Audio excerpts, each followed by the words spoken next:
எல்லா புகழும் புகழ்ச்சியும் ஏக இறைவனாகிய அல்லாஹ் ஒருவனின் மீது உண்டாகட்டுமாக.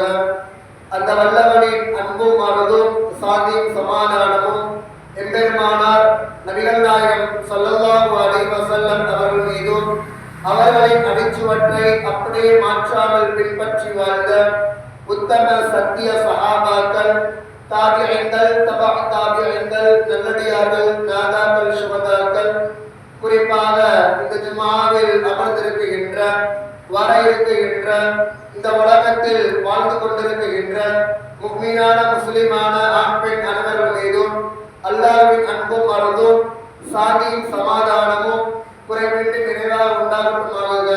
ஆமீன் யா ரப்பல் ஆலமீன். இஸ்லாத்தின் காணிக்கையான ஸலாத்தை சொல்வதுடன் உங்கள் பதில் சலாம் ஏற்பார்த்தவனாக இந்த ஸலாத்தை தெரிவித்துக் கொள்கிறேன். அஸ்ஸலாமு அலைக்கும் வரஹ்மத்துல்லாஹி வபரகாத்துஹு.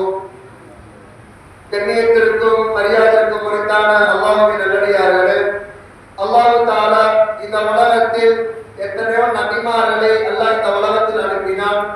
இறுதியாக கண்மணி ஃபாத்திமுன் நபியின் ஸல்லல்லாஹு அலைஹி வஸல்லம் அவர்களையும் இந்த உலகத்தில் அல்லாஹ் தஆலா எல்லா நபிமார்களுக்கும் தலைவராக அல்லாஹ் தஆலா அனுப்பினான். அல்லாஹ் குர்ஆனில் குறிப்பிடும் போது இவரை நாயகம் ஸல்லல்லாஹு அலைஹி வஸல்லம் அவர்களை உங்களுக்கு அகிலத்தாரின் ரட்சகனாக தவிர நாம் அனுப்பவில்லை என்பதாக அல்லாஹ் குர்ஆனில் குறிப்பிடுகிறார். அப்படிப்பட்ட நபிகள் நாயகம் ஸல்லல்லாஹு அலைஹி வஸல்லம் அவர்கள் நம்மின் மீது அதிகமாக கவலைப்பட்டார்கள். எந்த அளவுக்கு என்று கேட்டால் கடைசி நேரத்தில் கூட, அதாவது சொல்லி கிதாபுல ஹதீஸ்ல வரக்கூடிய செய்தி, அவங்க பக்கத்துல ஃபாத்திமா ரலியல்லாஹு தஆலா உட்கார்ந்திருக்காங்க. அவ சொல்றாங்க, கடைசி நேரத்துல சொல்றாங்க, எல்லாரும் சக்கராத் நேரத்துல என்ன சொல்லுவோம், யா நஃப்ஸி யா நஃப்ஸி, என்னோட நிலைமை என்ன, நான் மூத்தா பாப்பாறேன், எனக்கு சொத்து செல்வம் இருக்குது, என்ன பண்றது, இப்படி எல்லாம் நம்முடைய கவலையா இருக்குது. ஆனால் 1500 வருஷத்துக்கு முன்னாடி வாழ்ந்த நம்முடைய ஒரே ஒரு தலைவர் நபிகள் நாயகம் ஸல்லல்லாஹு அலைஹி வஸல்லம் அவருடைய கவலை யா உம்மத்தி யா உம்மத்தி என்ற ஒரே ஒரு வார்த்தை மட்டும்தான். என்னுடைய உம்மத்துடைய நிலைமை என்ன. இன்னும் ஹதீஸ்ல பதிவு செய்யறாங்க, உயிரை வாங்கக்கூடிய வழக்கு வராங்க. அப்ப கேட்கிறாங்க, நபியே உங்களுடைய உயிரை நாங்க வாங்க வரோம். அப்ப நபி கேட்கிறாங்க, இது மாதிரி இந்த ஆரம்பத்துல இருந்து கடைசி வரையும் என் உம்மத்துல என்னென்ன மக்கள்லாம் இருக்கிறாங்களோ அவங்களுக்கு ரூம் எடுக்கும் போது எப்படி எல்லாம் நீ எடுப்பீங்களோ அந்த வேதனையை நீ எனக்கு கொடுத்துருங்க என்பதாக சொன்ன ஒரே ஒரு தலைவர் அது நபிகள் நாயகம் ஸல்லல்லாஹு அலைஹி வஸல்லம் மட்டும்தான். அப்ப நம்முடைய ஒரே ஒரு தலைவர் அது நாயகம் ஸல்லல்லாஹு அலைஹி வஸல்லம் மட்டும்தான். ஆனா இந்த காலத்துல யார் யாரெல்லாம் நம்முடைய ரோல் மாடலா எடுத்துக்கொண்டிருக்கோம், யார் யாரெல்லாம் நம்முடைய தலைவராக சொல்லிக் கொண்டு இருக்கிறோம், யோசிக்க வேண்டும். நாயகம் ஸல்லல்லாஹு அலைஹி வஸல்லம் ஹதீஸ்ல சொல்லி காட்டுவாங்க, அதாவது லா யுக்மினு அஹதுக்கும் ஹத்தா அகூன அஹப்ப இலைஹி மின் வாலிதிஹி வ வலதிஹி வன்னாஸி அஜ்மாயின். இந்த உலகத்தில் யாரும் உண்மையான முஃமினாக ஆக முடியாது.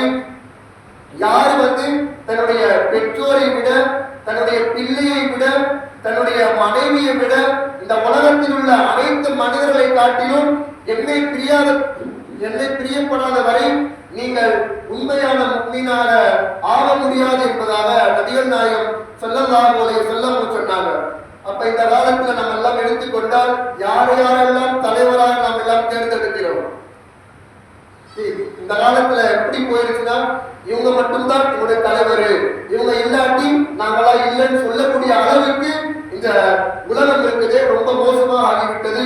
இன்னொரு நீங்க எல்லாம் கேள்விப்பட்டிருப்பீங்க, வாட்ஸ்அப் இன்ஸ்டாகிராம்ல வந்திருக்கும், ஒரு பெண்மணி இஸ்லாமிய பெண்மணி சொல்லக்கூடிய ஒரு விஷயம், அதாவது என்னுடைய தளபதியை நான் பார்க்க தான் வந்தேன், நான் சின்ன பிள்ளையில இருந்து இப்ப வரையும் என்னுடைய ஆசை நான் தளபதிய ஒரு வாட்டியாச்சும் பார்த்து அவரை நான் முஆனகா செஞ்சிடணும், நான் கட்டி பிரிச்சிடணும் என்று சொல்லக்கூடிய ஒரே ஒரு இஸ்லாமிய பெண்மணியை குறித்து சொல்லும் போது ரொம்ப வேதனையா இருக்குது. நம்முடைய தலைவர் யார், நாயகம் ஸல்லல்லாஹு அலைஹி வஸல்லம் அவங்க கடைசியில என்ன சொன்னாங்கன்னா, என்னுடைய உம்மத்துடைய நிலைமை என்ன, என்னோட உம்மத்தில் என்னென்னலாம் கஷ்டப்படுமோ அந்த கஷ்டத்தை நீங்க எனக்கு கொடுத்துருங்க என்று சொல்லக்கூடிய ஒரே ஒரு மாமனிதர் அது நபிகள் நாயகம் ஸல்லல்லாஹு அலைஹி வஸல்லம் மட்டும்தான். ஆனா இந்த காலத்துல அவர்கள் எல்லாம் விட்டு அவங்க வாழ்க்கை வரலாறு எல்லாம் மறந்து விட்டு நாம் யார் யாரெல்லாம் தலைவராக தேர்ந்தெடுக்கிறோம். நீங்க எல்லாம் யோசிக்க வேண்டும். கண்ணியத்திற்குரியவர்களே, அல்லாஹ் தாலா 12 மாதங்களை சிறப்பான மாதமாக அல்லாஹ் தாலா ஆக்கியிருக்கான். அல்லாஹ் தாலா 12 மாதங்களை அல்லாஹ் தாலா படைச்சி ஆக்கி அதுல 4 மாதங்களை அல்லாஹ் தாலா புனித மாதமாக அல்லாஹ் தாலா ஆக்கியிருக்கின்றான். அதுல ஒரு மாதம் தான் ரஜபுடைய மாதம். இந்த ரஜப குறித்து நாயகம் ஸல்லல்லாஹு அலைஹி வஸல்லம் ஹதீஸ்ல பதிவு செய்யும் போது இதா தகல ரஜபு, உங்களிடத்துல ரஜப மாதம் வந்து விட்டால் ஃபகால நீங்கள் சொல்லுங்கள், ஃபகாலு நீங்க சொல்லுங்கள், அல்லாஹும்ம பாரிக் லனா ஃபீ ரஜப வ ஷஅபான வ பல்லிக்னா ரமலான். யா அல்லாஹ், ரஜபுடைய மாதத்திலும் இன்னும் ஷஅபானுடைய மாதத்திலும் எங்களுக்கு பரக்கத் செய்வாயாக. வ பல்லிக்னா ரமலான், எங்களுக்கு ரமலான் மாதத்தை அடையக்கூடிய பாக்கியத்தையும் எங்களுக்கு கொடு யா அல்லாஹ் என்பதாக நாயகம் ஸல்லல்லாஹு அலைஹி வஸல்லம் துஆ செய்தார்கள். இந்த உம்மத்தை பார்த்து சொன்னார்கள், நான் துஆ செய்தேன், நீங்களும் துஆ செய்யுங்க என்பதாக நபிகள் நாயகம் ஸல்லல்லாஹு அலைஹி வஸல்லம் சொன்னாங்க. கண்ணியத்திற்குரியவர்களே, போன வருடத்துல உள்ளவங்க ரமலான்ல இருந்தவங்க இந்த வருஷத்துல இருந்தாங்க கேட்டா இல்ல. அதிகமான நபர்கள் போன ரமலான்ல இருந்திருப்பாங்க, ஆனா இந்த ரமலான்ல அந்த பாதி பேர் இறந்துட்டாங்க. கண்ணியத்திற்குரியவர்களே, அப்படிப்பட்ட ஒரு பொக்கிஷமான துஆ தான் அல்லாஹும்ம பாரிக் லனா ஃபீ ரஜப வ ஷஅபான வ பல்லிக்னா ரமலான். ரஜப் போன மாசமே ஆரம்பிச்சிருச்சு. யார் யாரெல்லாம் இந்த துஆவை ஓத ஆரம்பிக்கலையோ அவங்க எல்லாம் கண்டிப்பாக துஆ ஓதுங்க. இந்த ஜும்மால வாரம் பேசுறாங்க, தயார் பண்றாங்க, ஒரு விஷயத்தையும் சொல்றாங்க. நம்ம கேட்டது மட்டும் அல்லாம நம்முடைய வாழ்க்கையை எடுத்துக்கொண்டால் மட்டும்தான் நம்ம உண்மையான முஸ்லிமாக ஆக முடியும். ஏனென்று கேட்டால் நாயகம் ஸல்லல்லாஹு அலைஹி வஸல்லம் சொன்னாங்க, எனக்கு பின்னால் ஒரு காலம் வரும், அந்த காலத்துல அதிகமான மக்கள் தீனுடைய விஷயத்தை கேட்பாங்க, தீனுடைய விஷயத்தை கேட்டு அந்த இடத்துல அந்த விஷயத்தை விட்டுட்டு போயிடுவாங்க, அவருடைய வாழ்க்கையில அந்த அமல் இருக்காது என்பதாக நபிகள் நாயகம் ஸல்லல்லாஹு அலைஹி வஸல்லம் சொன்னாங்க. அதனால இந்த ஜும்மாவை நியத்து வச்சுக்கங்க. யார் யாரெல்லாம் இந்த ஜும்மாவை அடைச்சிட்டீங்களோ, யார் யாரெல்லாம் இந்த பயானை கேட்கிறீங்களோ அவங்க எல்லாம் நியத்து வச்சுக்கங்க. இந்த துஆவை ஒவ்வொரு வக்துக்கு பிறகும் நாம் எல்லாம் கண்டிப்பாக கேட்கிறோம். ஏனென்று கேட்டால் நான் சொல்லித் தரல, மாறாக காத்தமுன் நபி கண்மணி நாயகம் ஸல்லல்லாஹு அலைஹி வஸல்லம் அவர்கள் இந்த துஆவை நானும் செய்து நீங்களும் செய்ய வேண்டும் என்பதாக நபிகள் நாயகம் ஸல்லல்லாஹு அலைஹி வஸல்லம் சொன்னாங்க. கண்ணியத்திற்குரியவர்களே, இந்த காலத்துல இஸ்லாமிய ஆண்கள் எடுத்துக்கொண்டாலும் சரி, இஸ்லாமிய பெண்கள் எடுத்துக்கொண்டாலும் சரி, அவருடைய வாழ்க்கையை எடுத்துக்கிட்டால் ரொம்ப மோசமா இருக்குது. எந்த அளவுக்கு கேட்டால் கேட்கும்போது சொல்றாங்க, ஏப்பா நீ பள்ளி பக்கத்துல இருக்கு, நீ பள்ளி வக்துல ஒரு நாளைக்கு ஒரு 10 நிமிஷம் ஆகுமா, ஒரு வக்துக்கு ஒரு 10 நிமிஷம் ஆகுமா, நீ வந்தா என்ன தொழுக வந்தா இல்ல இல்ல நாங்கெல்லாம் கொஞ்சம் வேலையில இருக்கோம் அப்படி சொல்லி மறுக்கிறாங்க. நாயகம் ஸல்லல்லாஹு அலைஹி வஸல்லம் அவங்க இதை குறித்து சொல்லும் போது, அதாவது இந்த மாசத்துல மிஅராஜ் இரவு ஒரு இரவு இருக்கு, அந்த இரவுல நான் அல்லாஹ்வை சந்திச்சேன், அல்லாஹ் வந்து எனக்கு இந்த உம்மத்திற்கு 50 வக்து தொழுகை அல்லாஹ் தஆலா கொடுத்தார். நான் திரும்ப வந்தேன். அப்ப மூசா நபி சொன்னாங்க, யா ரசூலல்லாஹ், யா ரசூலல்லாஹ், உங்களுடைய உம்மத்து வந்து இந்த 50 வக்த தொழுகாது, நீங்க அல்லாஹ்விடத்துல போய் குறைச்சி வாங்கிட்டு வாங்க என்பதாக மூசா அலைஹிஸ்ஸலாத்து வஸலாம் சொன்னாங்க. அப்ப நபி திரும்ப அல்லாட்ட போறாங்க. அப்ப 5 கொடுக்கப்பட்டது. அப்ப திரும்ப வந்தாங்க, கடைசியாக 5 வக்து கொடுக்கப்பட்டது. இப்பயும் மூசா அலைஹிஸ்ஸலாத்து வஸலாம் சொல்றாங்களா, இது மாதிரி நபியே, இந்த 5 வக்து தொழுகையை கூட உங்க உம்மத்து மக்கள் தொழுக மாட்டாங்க. அப்பே நம்ம வச்சு கழிச்சு வச்சுட்டாங்க. மூசா அலைஹிஸ்ஸலாத்து வஸலாம் அவங்க இந்த உம்மத்தை பத்தி அப்பே கழிச்சு வச்சுட்டாங்க. அதனாலதான் சொல்றாங்க, இது மாதிரி நீங்க போய் அல்லாட்ட வாங்கிக்குவாங்க, இந்த 5 வக்த கூட உங்களுடைய உம்மத்து மக்கள் தொழுக மாட்டாங்க, நீங்க போய் குறைச்சு வாங்கிட்டு வாங்க என்பதாக சொல்றாங்க. அப்ப நபிகள் நாயகம் ஸல்லல்லாஹு அலைஹி வஸல்லம் சொன்னாங்க, இது மாதிரி மூசாவை இனிமே நான் அல்லாஹ்விடத்துல போய் குறைச்சு வாங்குறது எனக்கு வெட்கமா இருக்குது என்பதாக ரசூலுல்லாஹி ஸல்லல்லாஹு அலைஹி வஸல்லம் சொன்னாங்க. 50 வக்தாக இருந்த தொழுகை நம்முடைய உம்மத்துக்கு 5 வக்தாக மாறி இருக்குது என்பதாக ஹதீஸ் ஷரீஃபை நம்ம எல்லாம் பார்க்கிறோம். அந்த 5 வக்த கூட தொழுகாத ஒரு மோசமான இந்த உம்மத்தை நம்ம விளைவித்திருக்கக்கூடியவர்கள். அதனால வாழ்க்கையில நம்ம பாடமாக எடுத்துக்கொள்வோம். இந்த ஜும்மாவிலிருந்து பாடமாக எடுத்துக்கொள்வோம். இந்த ஜும்மாவிலிருந்து நம்முடைய மௌத் வரையும் ஒரு வக்து தொழுகை கூட நாம் எல்லாம் விடக்கூடாது. ஏனென்று கேட்டால் ஹதீஸ்ல வரக்கூடிய செய்தி, யாரு வந்து 5 வக்து தொழுகையை பேணுதலாக தொழுகிறாங்களோ அவங்களுக்கு 5 விதமான பாக்கியத்தை அல்லாஹ் தஆலா கொடுக்கிறார். ஹதீஸ்ல வரக்கூடிய செய்தி, யாரு ஒரு நாளைக்கு 5 வக்து தொழுகையை பேணுதலாக தொழுகிறாரோ அவருக்கு 5 விதமான பாக்கியம் கிடைக்குது. அதுல முதலாவது முக்கியமான ஒரு விஷயம், உணவுல அல்லாஹ் தஆலா பரக்கத் செய்றான். நம்முடைய உணவுல அல்லாஹ் தஆலா பரக்கத் செய்றான். இப்ப நீங்க அடுத்த நாட்டை எடுத்து பார்த்தாலும் தெரியும், எத்தனையோ மக்கள் வறுமை கோட்டுக்கு கீழே இருக்கிறாங்க. எத்தனையோ மக்கள் வறுமை கோட்டுக்கு கீழே இருக்கிறாங்க. காரணம், அவங்களுடைய வாழ்க்கையில தொழுகை இல்லை. நாயகம் ஸல்லல்லாஹு அலைஹி வஸல்லம் அவருடைய வாக்கு பொய்யாகாது. கியாமத் நாளே வந்தாலும் நாயகம் ஸல்லல்லாஹு அலைஹி வஸல்லம் அவருடைய வாக்கு என்னைக்கும் பொய்யாகாது. அப்படிப்பட்ட காத்தமுன் நபியின் ஸல்லல்லாஹு அலைஹி வஸல்லம் சொன்னாங்க, யாரு ஒரு நாளைக்கு 5 வக்து தொழுகையை தொழுகிறாங்களோ அவங்களுக்கு 5 விதமான பாக்கியத்தை அல்லாஹ் கொடுக்கிறார். முதலாவது, அவருக்கு உணவுல எந்த தட்டுப்பாடு வராது, சுப்ஹானல்லாஹ். இரண்டாவது, அவருக்கு சக்கராத்துடைய நேரத்துல அல்லாஹ் தஆலா கலிமாவை கொடுத்துருவான். மூணாவது, அமாலப்பட்ட ஓலை அல்லாஹ் தஆலா அவருக்கு வலது கரத்துல படுத்துருவான். ஹதீஸ் கிதாபுல வரும்போது, எந்த ஒரு மனிதன் கியாமத் நாள்ல அந்த பட்டோடைய வலது கையில வாங்கிட்டாலோ அந்த மனிதன் நினைச்சுக்குவாரோ நம்ம சொர்க்கத்துக்கு போயிடலாம். எந்த மனிதனுடைய அல்லாஹ் பாதுகாக்கணும், எந்த மனிதனுடைய இடது கையில அந்த பட்டோல வருமோ அவன் மூதேவியாக நரகத்திற்கு உண்டானவனாக ஆகிவிடுவான் என்பதாக நபிகள் நாயகம் ஸல்லல்லாஹு அலைஹி வஸல்லம் சொன்னாங்க. 3 விஷயம். நாலாவது, கபருடைய வேதனை நீக்கப்படுது. இந்த கபருடைய வேதனை பத்தி கிதாபுல பதிவு செய்யும் போது, யார் யாரெல்லாம் இந்த உலகத்துல அல்லாஹ்வுக்கு மாற்றமான விஷயங்களை செய்து நாயகம் ஸல்லல்லாஹு அலைஹி வஸல்லம் அவர்களுடைய சுன்னத்தை பேணாம இருக்கிறாங்களோ அப்படிப்பட்ட நபருடைய கபருடைய வாழ்க்கை அல்லாஹ் நம் அனைவரையும் பாதுகாக்கட்டும். அப்படிப்பட்ட நபருடைய கபருடைய வாழ்க்கை எப்படி இருக்குன்னா சொல்லி காட்டுவாங்க. அந்த கபூர்ல 70 முழம் பாம்பு இருக்கும். அந்த பாம்பு அந்த பாம்புடைய 2 கண்களும் பிளாக் கலர்ல இருக்கும், கருப்பு கலர்ல இருக்கும். அதனுடைய நகம் ஒரு மனிதன் இந்த உலகத்துல ஒரு நாள் எவ்வளவு தூரம் நடப்பானோ, எவ்வளவு தூரம் பயணிப்பானோ அந்த அளவுக்கு அந்த பாம்புடைய நகம் இருக்கும். இப்படிப்பட்ட பாம்பு அவனை தீண்டும். எந்த மனிதனை தீண்டும்? எந்த மனிதன் 5 வக்து தொழுகை பேணுதலாக தொழுகவில்லையோ, எந்த மனிதன் அல்லாஹ்வுக்கு மாறு செய்கிறானோ, எந்த மனிதன் நாயகம் ஸல்லல்லாஹு அலைஹி வஸல்லம் அவர்கள் செய்ய சொன்ன விஷயத்தை செய்யாம மறுக்கிறானோ அப்படிப்பட்ட நபருக்கு இந்த பாம்பு கொத்துமா. இந்த பாம்பு கொத்துனோட அவன் 70 முறை பூமியில போயிட்டு வருவான் என்பதாக நபிகள் நாயகம் ஸல்லல்லாஹு அலைஹி வஸல்லம் சொன்னாங்க. கண்ணியத்திற்குரியவர்களே, அப்ப யார் யாரெல்லாம் 5 வக்து தொழுகை பேணுதலாக தொழுகிறாரோ அவருக்கு 4வது ஒரு முக்கியமான பாக்கியம், கபருடைய வேதனையை அல்லாஹ் தஆலா அளிக்கிறார். சுப்ஹானல்லாஹ். 5வது மிகப்பெரிய ஒரு பாக்கியம், எந்த கேள்விகளுக்கும் இல்லாமல் அல்லாஹ் தஆலா அந்த மனிதரை சொர்க்கத்துக்கு செல்ல வைக்கிறான். சுப்ஹானல்லாஹ். ஹதீஸ்ல வரும்போது, அதாவது அல்லாஹ் தஆலாவுக்கு முன்னாடி அந்த மனிதன் நிற்பான். அல்லாஹ் தஆலா கேள்வி கேட்பான். எந்த மனிதனிடத்துல அல்லாஹ் கேள்வி கேட்க ஆரம்பிச்சாலோ அந்த மனிதன் அந்த இடத்தை விட்டு நகரவே முடியாது. அல்லாஹ் கேள்வி கேட்காத மனிதன் அந்த மனிதனுக்கு சந்தோஷம்.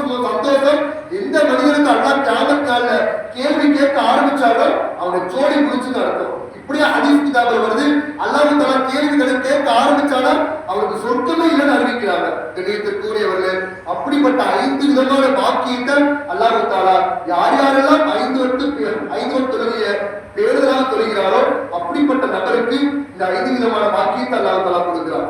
கண்ணியத்திற்குரியவர்களே, நாம் எல்லாரும் யோசிக்க வேண்டும், எத்தனை நபர்கள் அல்லாஹ்வுடைய கட்டளை ஏற்று நடக்கிறோம்? எத்தனை பேரு நாயகம் ஸல்லல்லாஹு அலைஹி வஸல்லம் சுன்னத்தை பேணி நடக்கிறோம்? நாயகம் ஸல்லல்லாஹு அலைஹி வஸல்லம் ஒரு சுன்னத்து தாடி வச்சா மட்டும் அல்லது, தாடி வச்சா, அத்தர் போட்டா, சுன்னத்து போட்டா, தொப்பி போட்டா, இது மட்டும் நாயகம் ஸல்லல்லாஹு அலைஹி வஸல்லம் ஒரு சுன்னத்து கிடையாது. மாறாக நாயகம் ஸல்லல்லாஹு அலைஹி வஸல்லம் அவருடைய முழுமையான சுன்னத்து, ஆரம்ப சுன்னத்து குர்ஆன் ஓதத்திருக்கிறது தான். எந்த மனிதன் அரபி தெரியுமோ, எந்த மனிதன் தன்னுடைய வாழ்க்கையில குர்ஆன் ஓத தெரியுதோ அதுதான் நாயகம் ஸல்லல்லாஹு அலைஹி வஸல்லம் அவருடைய முதலாவது சுன்னத். கண்ணியத்திற்குரியவர்களே, நாம் எல்லாம் யோசிக்க வேண்டும். காலங்கள் கடக்க நம்முடைய வயதும் போய் கொண்டிருக்கிறது. ஆனால் நம்முடைய வாழ்க்கையில குர்ஆன் இருக்குதா என்று கேட்டால் ரொம்ப கம்மிதான். கண்ணியத்திற்குரியவர்களே, நாம் எல்லாம் வாழ்க்கையில் ஒரு பாடமாக எடுத்துக் கொள்வோம். நாம் எல்லாம் 5 வக்து தொழுகையை கரெக்டாக கொள்வோம். நாயகம் ஸல்லல்லாஹு அலைஹி வஸல்லம் என்ன சொன்னாங்க? நீ தொப்பி போடுப்பா, நீ சுன்னத்து அதாவது நீ ஒயிட்டான ஆடையை கொடுப்பா, சுருமா கொடுப்பா, அத்தர் கொடுப்பா. இந்த சுண்ணத்தை மாற்று மத சகோதரர் கூட செய்யறாங்க. இந்த சுண்ணத்தை தாடி வைக்கிறது வந்து மாற்று மத சகோதரர் கூட செய்யறாங்க. ஆனா நம்முடைய சமூகம் அந்த தாடி வைக்கலாம் என்று கேட்டால் ரொம்ப கம்மி தான். தொப்பி கூட போட மாட்டேங்கிறாங்களே, நல்லா பாதுகாக்கட்டும். ஆனா இந்த காலத்துல வந்து ஹதீஸ்ல பதிவு செய்யும் போது என்னுடைய உம்மத்து 70 பிரிவாக பிரிந்துவிடும். அந்த 70 பிரிவுல ஒரே ஒரு பிரிவு மட்டும்தான் சொர்க்கத்துக்குள்ள செல்லும். நாம் எல்லாம் யோசிக்க வேண்டும். கண்ணியத்திற்குரியவர்களே, நாயகம் ஸல்லல்லாஹு அலைஹி வஸல்லம் அவங்க இந்த உம்மத்திற்கு எவ்வளோ விஷயங்கள் விட்டு சென்றிருக்கிறாங்க. முக்கியமான விஷயம் குர்ஆனை ஓத தெரிவது. இரண்டாவது விஷயம், நம்ம வாழ்க்கையில நாயகம் ஸல்லல்லாஹு அலைஹி வஸல்லம் அவங்க என்னென்னலாம் கற்று தந்திருக்காங்களோ எல்லாத்தையும் செய்யணும். தொப்பி முக்கியமான சுன்னத். ஆனா இந்த காலத்துல சொல்றாங்க தொப்பில அதெல்லாம் ஆதாரம் இல்லையே, நாங்க என்ன பண்றது, அதெல்லாம் ஆதாரம் இல்லை, தொப்பில போடக்கூடாது, அதெல்லாம் நபி போடல. சஹீஹான ஹதீஸ் முஸ்லிம் ஷரீஃப்ல வருது, நாயகம் ஸல்லல்லாஹு அலைஹி வஸல்லம் அவர்கள் தொப்பி போட்டு அதுக்கு மேல தலப்பா போட்டிருந்தாங்க. சஹீஹான ஹதீஸ். இதை போய் நம்ம அவங்களை போய் காமிச்சாலும் இல்ல இதெல்லாம் சஹீஹ் இல்லை, இது தஈஃப். ஹதீஸ் இருந்தாலும் இல்லைன்னு தான் சொல்லுவாங்க. ஹதீஸ் இல்லைன்னாலும் நபி இல்லைன்னு சொல்லிட்டாங்கன்னா நம்ம எதுக்கு தொப்பி போடுறது? இருக்கக்கூடியவர்களே, இந்த காலத்துல பலிகேடு ரொம்ப அதிகமாக ஆயிடுச்சு. எந்த அளவுக்கு என்று கேட்டால் சொல்றாங்க, நான் ஓப்பனாக சொல்லிடுறேன், தௌஹீத மாத்தி இப்படியும் சொல்றாங்க. அதாவது ஹைது, அதாவது பெண்களுக்கு மாசம் மாதவிடாய் வரும் ஹைது, அது மாதிரி குழந்தை பேர் நிஃபாஸ்னு சொல்லுவாங்க. அதே மாதிரி ஜனாபத், ஒரு மனிதன் குளிப்பு கடமையா ஆயிட்டானா இப்படிப்பட்ட நபர்களும் குர்ஆனை தொட்டு ஓடலாம்னு சொல்றாங்க. அல்லாஹ் பாதுகாக்கட்டும். அல்லாஹ் குர்ஆனை சொல்லுகிறான், குர்ஆன் ஆயத்தை யார் மறுக்கிறானோ அவன் காஃபிராக மாறிடுவான். அல்லாஹ் குர்ஆன்ல இப்படிதான் சொல்லுவான், லா யமஸ்ஸுஹு இல்லல் முத்தஹ்ஹிரூன், சுத்தமானவர்களை தவிர வேற யாரும் குர்ஆனை தொடக்கூடாது. அல்லாஹ் குர்ஆனை தெளிவாக சொல்லிவிட்டான். அல்லாஹ் குர்ஆனை தெளிவாக சொல்லிவிட்டான். அந்த ஆயத்தை மறுக்கிறார்கள். நாயகம் ஸல்லல்லாஹு அலைஹி வஸல்லம் சொல்லி காட்டினாங்க, எவன் குர்ஆனுடைய ஆயத்தை மறுப்பானோ அவன் காஃபிராக மாறிவிடுவான். அல்லாஹ் பாதுகாக்கட்டும். காஃபிருக்கு என்ன தண்டனை? தாயிமன் அபதா, எக்காலும் நரகம் தான். அல்லாஹ் பாதுகாக்கட்டும். நாம் எல்லாம் யாருடைய பேச்சை கேட்க வேண்டாம். உலமாக்கள் என்ன சொல்றாங்களோ, உலமாக்கள் என்ன சொல்றாங்களோ டவுட்டா, உங்களுக்கு டவுட்டா, நீ பள்ளி இமாம்கிட்ட வந்து அணுகுங்க. ஆனா இந்த காலத்துல எப்படி ஆயிடுச்சுன்னா, நம்ம இல்ல அங்க சொல்றான் இந்த மாதிரி இந்த விஷயம்லாம் கிடையாதா, குர்ஆன்லாம் தொடலாமா? நான் ஒரு பெண்மணிட்டே கேட்டேன், அதாவது எங்க வீட்டுல உள்ள ஒரு பெண்மணிட்டே கேட்டேன். இது மாதிரி அவங்க கேட்டாங்க, இது மாதிரி நீங்க ஆண்களே ஓதுறீங்க, இது மாதிரி ஹைது நிஃபாஸுடைய பெண்கள் வந்து குளிப்பு கடமையான உள்ள ஆண்களும் குர்ஆனை தொட்டு ஓதலாமா? இதெல்லாம் ஹதீஸ்ல இருக்குதா? அல்லாஹ் குர்ஆன்ல தெளிவாக சொல்லிட்டார். அல்லாஹ் குர்ஆன்ல தெளிவாக சொல்லிட்டார், லா யமஸ்ஸுஹு இல்லல் முத்தஹ்ஹிரூன், சுத்தமானவர்களை தவிர வேற யாரும் தொட மாட்டாங்க. அல்லாஹ் குர்ஆன்ல சொல்லிவிட்டார். ஆனால் யார் ஒரு குர்ஆன் ஆயத்தை மறுப்பானோ அவன் திரும்ப சொல்லுவேன், அவன் காஃபிராக மாறிவிடுவான். அல்லாஹ் பாதுகாப்பானாக. அதனால உங்களுக்கு என்னென்னலாம் டவுட் இருக்குதோ அந்த பள்ளி இமாம்கிட்ட வந்து கேளுங்க. யாரோ சொல்றான், யூடியூப்ல போய் சொல்றான், அவன் சொல்றான்னு சொல்லி கேட்காதீங்க. உங்க பள்ளி இமாம்கிட்ட ஸ்ட்ரெயிட்டா வந்துருங்க. எல்லா பள்ளியிலையும் முத்தகியான இமாம தான் போட்டிருக்காங்க, சாலிஹான இமாம தான் போட்டிருக்காங்க. அந்த இமாமு சுன்னத் வல் ஜமாத்துக்கு எந்த வித மாற்றமும் தெரிவிக்க மாட்டாங்க. அப்படிப்பட்ட இமாமுக்கிட்ட உங்களுக்கு என்னென்ன டவுட் இருக்குதோ அதெல்லாம் வந்து கேட்டுருங்க. யாரோ சொல்றான், இதை சொல்றான், அதை சொல்றான்னு கேட்டு நம்முடைய மைண்ட் அப்படியே மாத்தி விட்டால் நாயகம் ஸல்லல்லாஹு அலைஹி வஸல்லம் சொல்லுவாங்க, இது கடைசி காலம் வரும். இந்த கடைசி காலத்துல எதை பேச்செல்லாம் கேட்பான். ஆனால் நாயகம் ஸல்லல்லாஹு அலைஹி வஸல்லம் நானாகிய என்னுடைய சுண்ணத்தை பின்பற்ற அவன் மறுப்பான் என்பதால நபிகள் நாயகம் ஸல்லல்லாஹு அலைஹி வஸல்லம் சொன்னாங்க.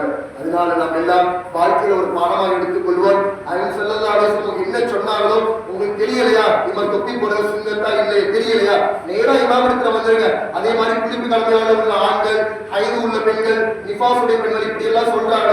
இதெல்லாம் இருக்கா? சஹீஹான புகாரில இருக்கு. 6 கிதாப் புகாரி, 6 கிதாப் சஹீஹான கிதாப்.